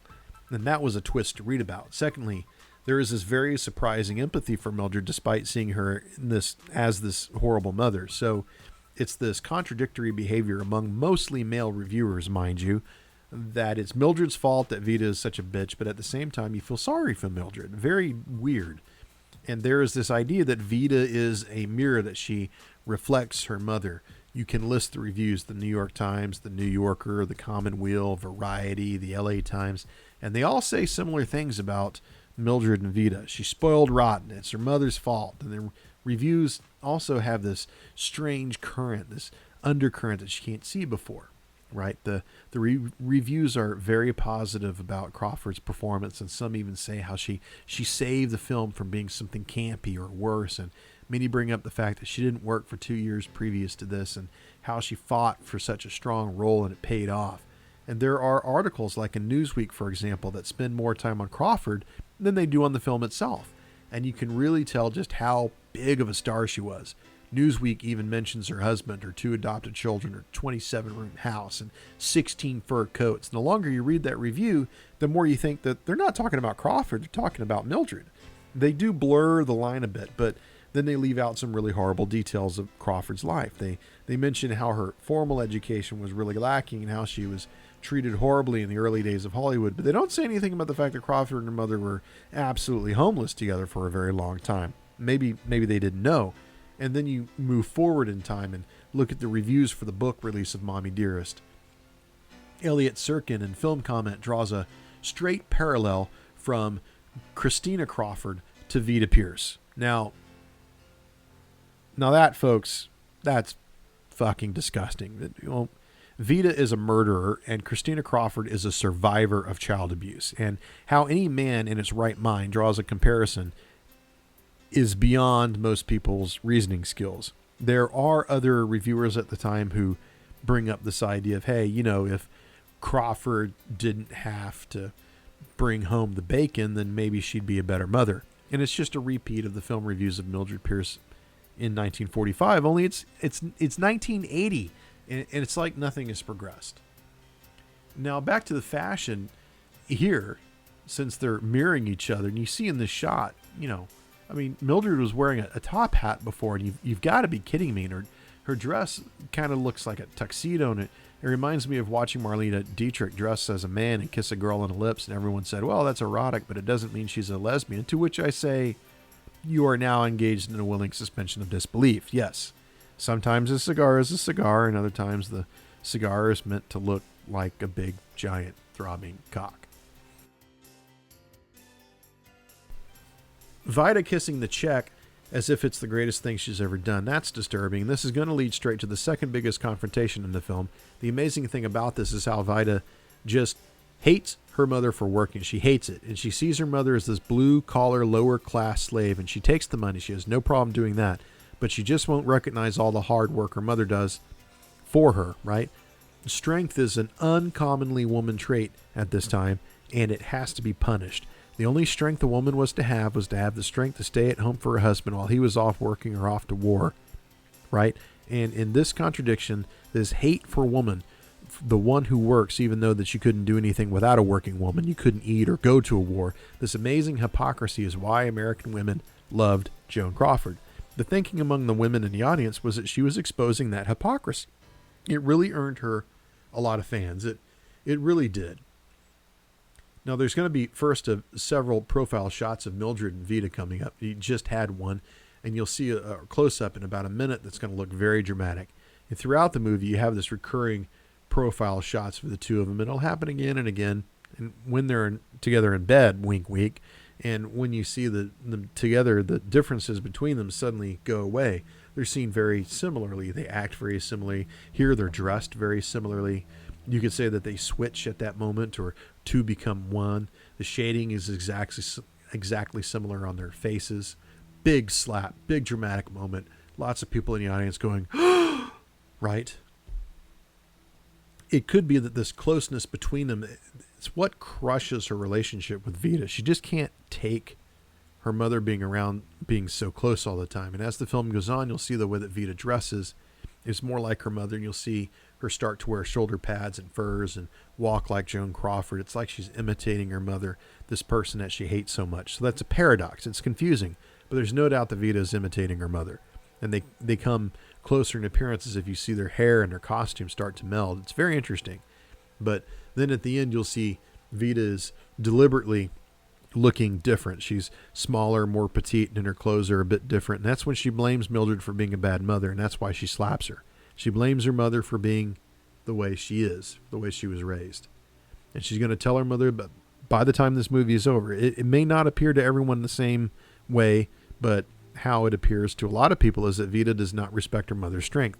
She actually has a higher opinion of her father, who she never sees, than her mother, who puts food on the table. Now, her father, Bert, seems to be intimidated by his wife, which is strange. Marriages don't have to be perfect, but they do have to be a partnership. So what do we see there? It seems like strong women threaten the development of men. Butterfly McQueen, in that previous shot, she openly complained about her roles in Hollywood. She said she didn't mind playing maids when she started acting, but as her career went on, that was essentially all she played. It's a damn shame because she was very talented. She got the nickname Butterfly because of the way her arms flailed around her when she acted. She legally changed her name from Thelma, but people still called her that for the rest of her life. People most remember her from Gone with the Wind, where she utters that famous line, "But Miss Scarlet, I don't know nothing about birth and babies." She continued acting, but she did get a degree in political science in 1975, but in 1980, a guard on the Greyhound bus thought she was a pickpocket. Racial profiling, I'm sure, and threw her against a bench so hard she cracked a few ribs. She lived very frugally off the settlement for the rest of her life in Augusta, Georgia, and in 1995, she tried to light a kerosene lamp in her house and caught fire. She was found on the sidewalk and died in hospital from burns. So it's not a stretch to say that the attitudes of Mildred Pearce are a reflection of America's society and attitudes in 1945. Timing is everything in film. Films are relevant or not relevant based on the time they're released. Sometimes they're not relevant at all when they're released, but become relevant much later, like Siege was before and after 9/11, for example. Mildred Pearce is timely because it's displaying a mindset and a cultural standard that were in vogue specifically around October 1945. It's amazing that a film with so much stuff in it was cleared through the production board, but Mildred Pearce came together pretty fast. First, John M. Cain had been working as a screenwriter in Hollywood for well over 10 years. He worked as a novelist since 1932. Mildred Pearce was published in 1939, and in 1945, Raymond Chandler's script for his novel Double Indemnity was approved by the production board, and that film was loaded with scandalous stuff. So Jerry Wald, the producer of Mildred Pearce, thought they had a chance to push through Cain's book, even though it had this undercurrent of lesbian incest. To hide this, Wald introduced Monty's Murder so it would look like it was a film noir and less like a mother who literally lets her daughter get away with murder because she's in love with her. Cain was so angry at the decision to include a murder that he refused to have anything to do with the production. So there's a lot to go through here with Mildred's relationship with Vita. It's very complicated. And I know we're supposed to look at this film as a vessel, that we're only supposed to look at it what we see on the screen, but the life imitating art angle is just too much. And of course, I'm referring to Christine Crawford's book about her mother, Mommie, Dearest.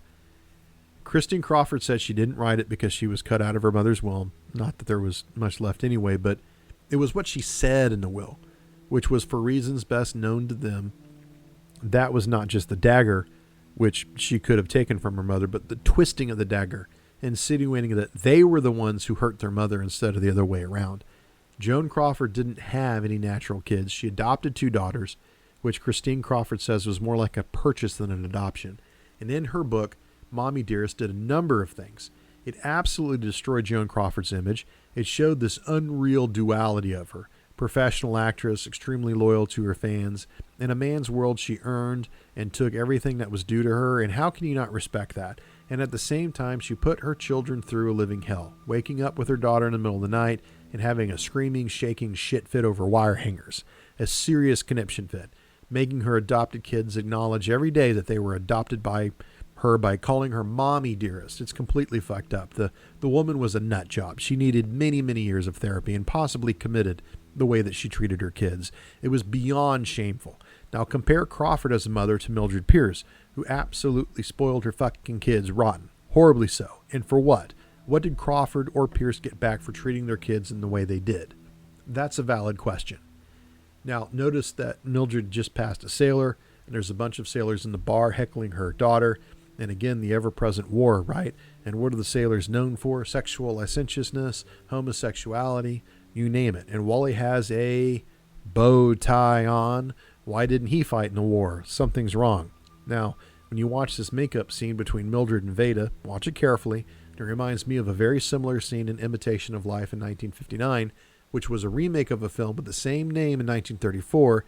And the deal they strike here is, I don't want to come home as long as you're embarrassing me as an unmarried working mom. So in order to get her daughter back, Mildred does what most people think is the unthinkable. She goes back to the man she told to fuck off, Monty. And she says, I'll marry you and be your sugar mommy. And Monty says yes because he wants the money. And I'm guessing that he'll want something else. Now, I don't want to spend too much time on Mommie Dearest. It's important, but it's not this film. If you want a deep dive into that, you absolutely must listen to Mike White's Projection Booth podcast on Mommie Dearest. You will learn everything that you always wanted to know about Christine Crawford's experience, the actress Zilla that is Faye Dunaway, and everything else under the sun. The Projection Booth is by far the greatest film podcast out right now, and you should absolutely check it out. I'm just going to use what we know about Christine Crawford to shed a little bit of light over what we know about her mother, but speak very generally. It just seems like there's this huge gap between what Joan Crawford's image is and what her private life was. There are a few things that are undeniable. Crawford, like Pearce, was a working mother without job security. Now, with the exception of that slap that Mildred gives Vita, there is no child abuse in this film unless you count overindulgence as child abuse. The real abuse is that she was not at home, which in 1945 is where a mother was supposed to be. So everyone watching Crawford here, even in this scene, would be leaving the theater saying to their partner, well, what did she expect? She was never home. And a woman's place was the home. So look at Crawford's undeniable skill, her far-reaching talent at acting, and know that she has 2 daughters at home. And I ask you, if Mildred Pearce is guilty of the crime of neglecting her children, how can Joan Crawford not be guilty of the same? And yet no one seems to bring this point up. And if Mildred is innocent of neglecting her kids, meaning that Vita is responsible for her own behavior, then what does that say about Crawford? The difference being, of course, that Christine Crawford seems not to be anything like Vita. The end result is undeniable, though, that Monty's murder is linked to Mildred's mothering. So what's for sale here? Is it Monty's mansion? As it happens not, Monty is for sale.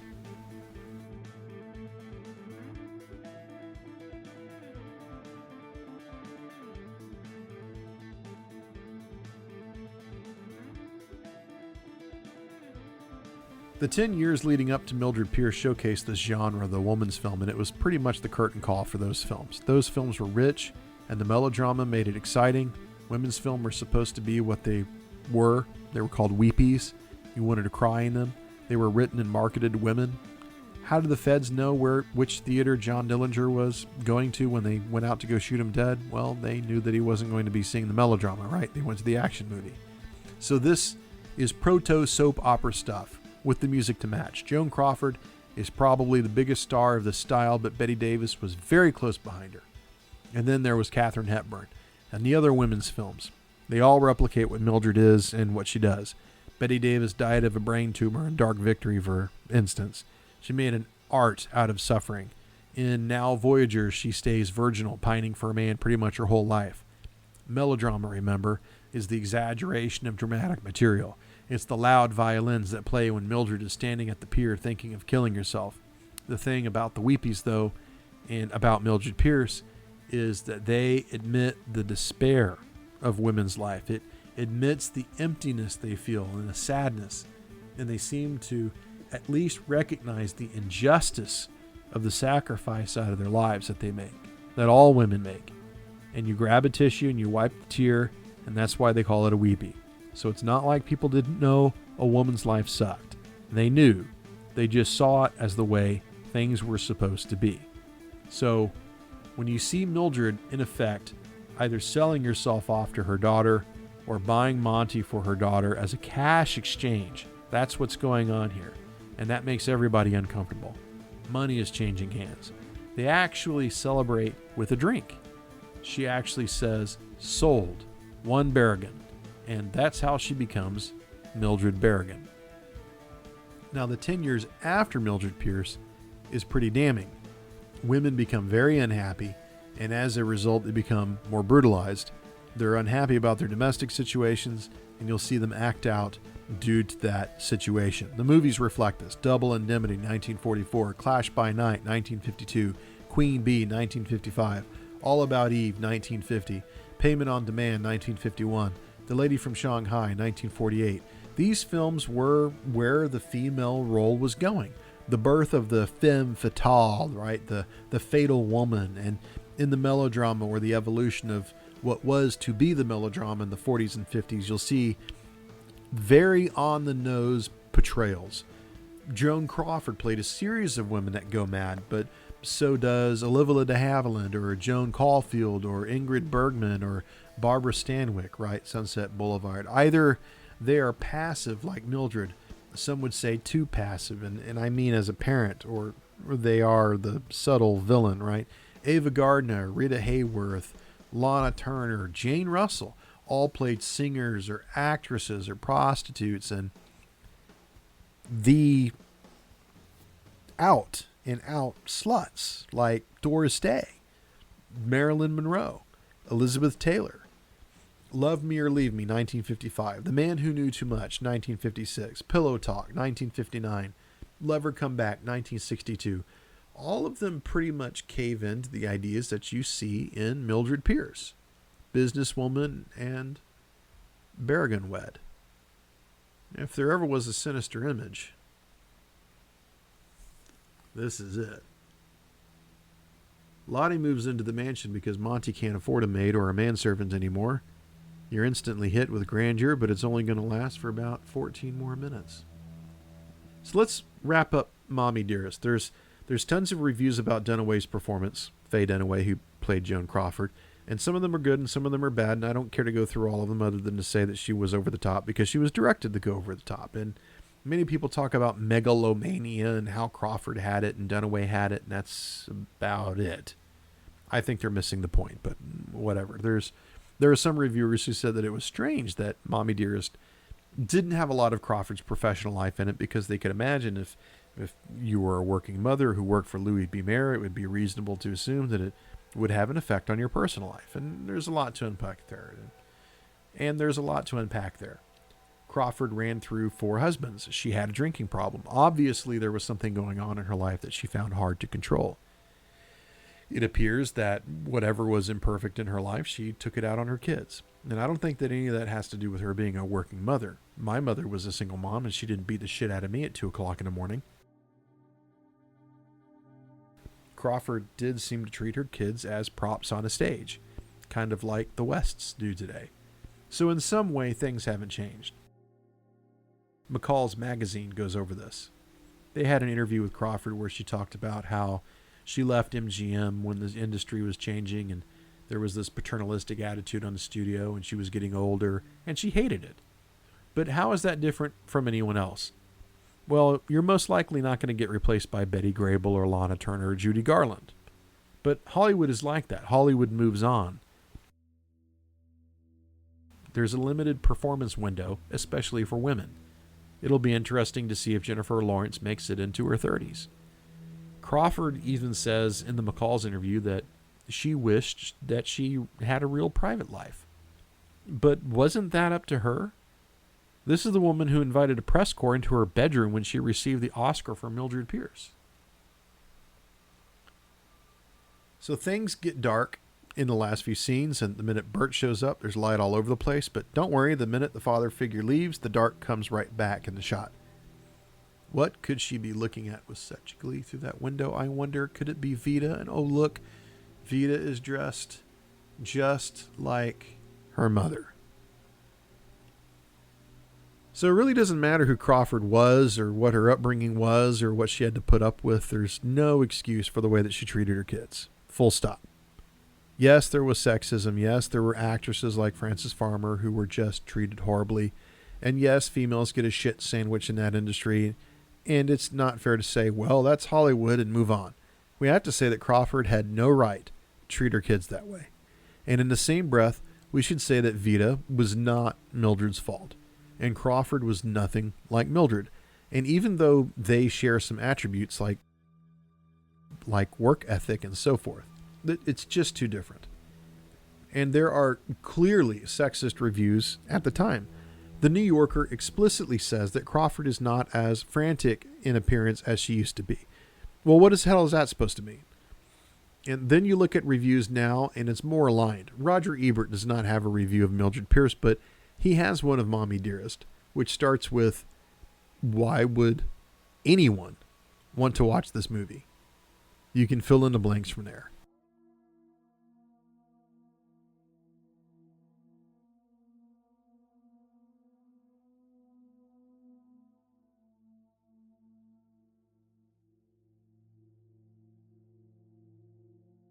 However, Angela Jade Bastian has a very good review of Mildred Pearce, and she laments that Crawford today is only remembered for her wire hangers. Her professionalism is completely forgotten. Yet, if you look at Brando's career, that man was a fucking joke the last 20 years of his life, and yet people still look back and say, wow, look at the work he did, and they goo and they gush over him. Why don't we extend Crawford that same adulation?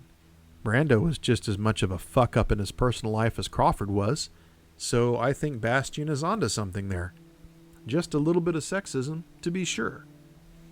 Now, this scene is a perfect example of what Butterfly McQueen said was the problem in her movies.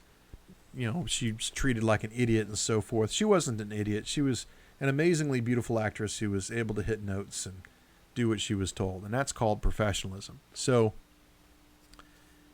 what sin is Mildred guilty of so far? Well, she's energetic, entrepreneurial. She has hard work, self-reliance, perseverance. She's a regular Horatio Alger. Unfortunately, she's a woman in 1945, and we just can't have those things. Now, the minute she marries Monty, she gets Vita back, and everything business-wise goes downhill fast, which is why she's here in this room. Now, you start to see the cinematic decline in everything that Mildred does, and it's kind of disturbing. Before she started working like the devil and she was poor, but her children, or the need to give her children everything, drove her to this commercial success.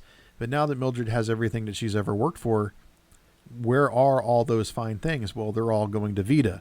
The film is not clear as the novel when it comes to this, but in the book it goes on and on about it's not just the car and the house and the ever-increasing allowance, but it just seems like a water tap that can never be shut off. If Mildred had just done what women were supposed to do, what would have happened? Let's just say that she took Bert's advice and just stayed at home. She would have been content with what her financial status was, and her full-time love would have been playing for the kids. Even Vita. Okay, you can stop laughing. But it's too late for that now. The effect of all this downward spiral is to restore Bert, or all men rather, to the area of production, of being productive, and to marry, if I can use that term. Marry the woman's failure in production with her failure in reproduction. Right.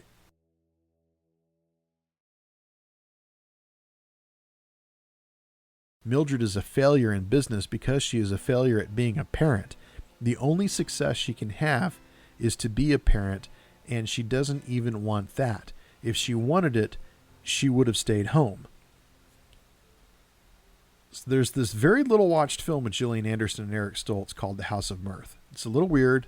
Dan Aykroyd is in it, for instance.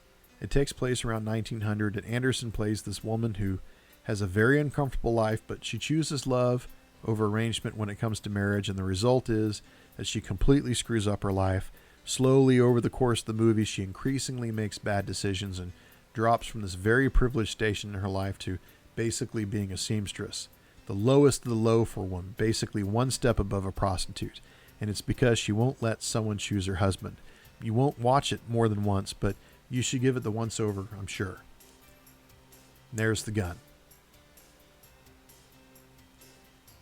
And here we are at the finale. And here's what we debate about the twisted slogan for the movie. It's not Mildred Pearce, right? Don't tell what she did. And if you think about it, it's kind of sick. It's not being coy. It's not saying, well, she's involved in a murder and go see the film because it's a scandalous that she killed her husband over jealousy with her daughter. No, it's worse than that. Don't tell anyone that she is a dissatisfied housewife who earned her way in the world by herself. Don't tell anyone that she left her deadbeat husband and provided for her children herself, and that subsequently she killed one kid and doomed the other to a lifetime of jail because she focused more on her business than on raising her kids. That's Mildred's true crime. She was blamed for her children's behavior. She was blamed for abdicating, if we can use that word, her maternal responsibility. She absolutely refuses to discipline Vita in every way. And Vita actually says to Mildred here, it's your fault that I am the way I am. So why exactly is this film so memorable? Important? Yes, it's important. MASH is important, but to me, it's not very memorable. There were tons of film noirs before and after Mildred Pearce. Certainly there were better ones, but how many have this shot? You've seen this dress before, haven't you? Now watch Mildred's reaction. It might confuse you. Who do we see first? Vita. And then Monty steps into the shot. Right?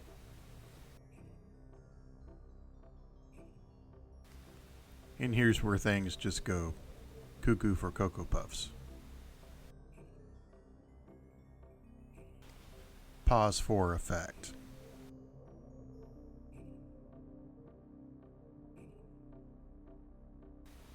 And Mildred walks into the darkness.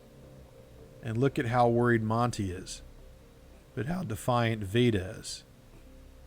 And who is Mildred mad at? Watch the reverse shot. There. She's not mad at Monty. She's heartbroken. She's mad at Vita. And why did Vita do this? Did she want Monty? Or did she just want to get back at her mother? And Monty is just a way to do it. Notice Mildred doesn't step into the light, so she's still hiding. Why is she hiding? What is she hiding from? Does she try to shoot Monty? That's not who she was going to kill. And Monty knows that and stops her. Mildred was going to shoot Vita, and Monty stops her. Now, why would Mildred want to shoot her own daughter? Because she's in love with her, and she can't face it. So she leaves. And that's Mildred Pearce. In a lonely place, double indemnity.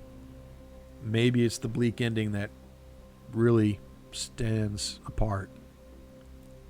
Joan Sochen was this amazing author. She says it's because it's a richly layered movie. It's a murder mystery. It's a portrayal of a woman bucking the traditional role of women, but at the same time, she's trying very hard to conform. And of course, it's not a very pretty look at American family and society's values at a time we think and we say that America was at its greatest.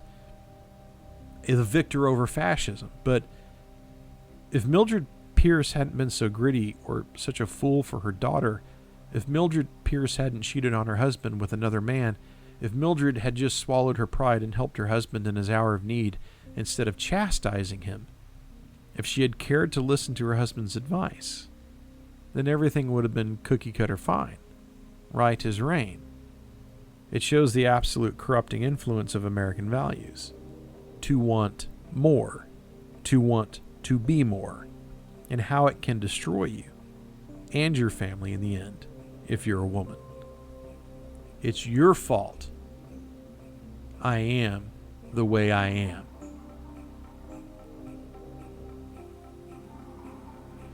So what have we learned here? What is this film? It looks like deep down a piece of social control. What happens when Mildred divorced Bert? She lost her daughter. What happened when she turned on Monty? She lost her restaurant. Women are to be devoted but not possessive. And although American women saw the hypocrisy in Mildred Pearce, they never did question a culture, on a mass scale at least, that restricted their life to mothering. So the message here is, stay in the preordained domain. Now, much like her mother, Joan Crawford ran through a series of men. She was married most famously to Douglas Fairbanks Jr. for 5 years. They divorced in 1934, and she married the actor Fanchot Tone the next year, divorcing in 1939. Then she married Philip Terry in 1942, but that didn't last 4 years. She then married Alfred Steele in 1956, and he died in 1959, and she never remarried. This movie was hugely influential, not just in filmmaking, but in society. I read a footnote that said that Americans between 1942 and 1945 spent 23% of their total recreation dollar on the movies. Think about that. In 1969, it would be 3%. This is how powerful Hollywood was in 1945. And if you think, well, this is interesting, but it doesn't mean much, think again. The overwhelming majority of Americans are in theaters, not once, not twice, but multiple times a week. They go to the movies more than they go to the church. They spend more time there. They spend more money there. Some of them pray more there, escape there, hope there, hide there, live there. A woman needs a man, any man, even Bert, who is weak, is better than no man. He's strong enough to help Mildred walk out of that police station. So the whole point of this final shot is to reassure everyone that everything is going to be okay, because the woman is going to be put back in her place.